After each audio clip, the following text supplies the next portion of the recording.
In fact మీరు అన్నట్టు since అంటే మనం ఎక్స్ట్రీమ్గా దీన్ని తీసుకెళ్తున్న డిస్కషన్ని కాబట్టి జరిగిన ఘోరాతి ఘోర అసాసినేషన్స్లో కూడా మన దేశంలో కూడా ఇలా ప్రీమెడిటేటెడ్గా అనౌన్స్ చేసిన సందర్భాలు కాదు. కాంట్రాక్ట్ ఇస్తానని చెప్పి అంటే వెదర్ ఇట్స్ ఇందిరాగాంధీస్ అసాసినేషన్ ఎవరు పొలిటికల్గా it never happen.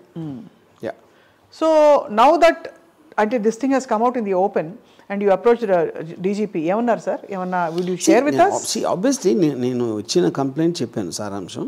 And they will look at the what is the gravity and which attracts which section అనేది వాళ్ళ ఎక్స్పర్ట్స్ ఉంటారు కాబట్టి వాళ్ళు చూసుకుంటారు.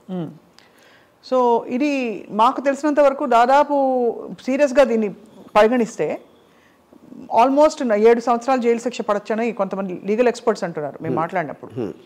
అది కానీ ఓవరాల్గా sir the political environment has change so much, everything he's become so personal.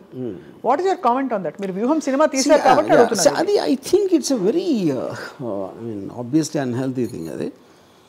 But world over I think that's what is happening. Even in America surprisingly the same thing is happening. అంటే ఇప్పుడు ఇక్కడ ఒక double age ఇది ఉంటుంది. మీరు social media puts ఎనారమస్ pressure to be effective. అంతమంది ఉన్నప్పుడు ఎవరో స్ట్రాంగెస్ట్గా అంటే అదే రిజిస్టర్ అవుతుంది అని ఒకటి ఉంటుంది.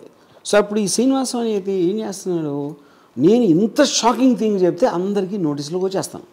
ఐడెంటిటీ క్రైసిస్ కూడా కాదు, టు బికమ్ పాపులర్. అదే అప్పుడు సడన్గా టీడీపీ అరే మనోడు ఎంత గొప్పగా అనేసాడా అని he might grow up the ladder of fame in the TDP party. And they may give him a ticket or whatever they do. So basically లేకపోతే నా ఆఫీస్ దగ్గరకు వచ్చి నా ఎఫ్ఈసీ కాల్ చేసి నన్ను బూతులు తిట్టారు కొంతమంది, ఒక గ్యాంగ్ ఆఫ్ 15 మంది. వాళ్ళు కూడా అదే వాళ్ళు యూట్యూబ్ తీసుకుని పెట్టుకుని అది అక్కడ పంపిస్తారు, మేము ఇలా చేసాం ఇవాళ అని. సో దిస్ ఇస్ బికమ్ ఈ యూట్యూబ్ వీర్లు వీళ్ళందరూ. యూట్యూబ్ వీర్లు బేసిక్గా ఆడు డైరెక్ట్గా వచ్చి ఏమీ చేయలేరు వాళ్ళు. ఎందుకంటే డైరెక్ట్గా వచ్చి చేసేవాళ్ళు ఎవరు చెప్పరు.